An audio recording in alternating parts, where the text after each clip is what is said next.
सानो आज के हो रे? आज आइपी दिन 3 दिन त्यस्तो होइन के आज आइपिओ भर्ने दिन अन्तिम दिन हो सोनो रिभर्स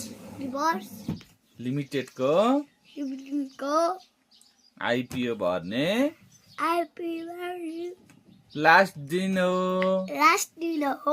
सबैजनाले भन्नुहोस् छुटेको भए फेरि भर्नुहोस् है हजुरहरूको 1000 को लगानीले हजुरहरूलाई 4 देखि 5000 सम्म फाइदा हुन्छ हैन सानो 1000 को लगानीले कति फाइदा हुन्छ रे 5 कति हजार फाइदा हुन्छ रे 5 त्यसैले सबैजनाले आज अन्तिम दिन भएको हुनाले हेरेर भर्नु होला थ्यांक यू भन्न थ्यांक यू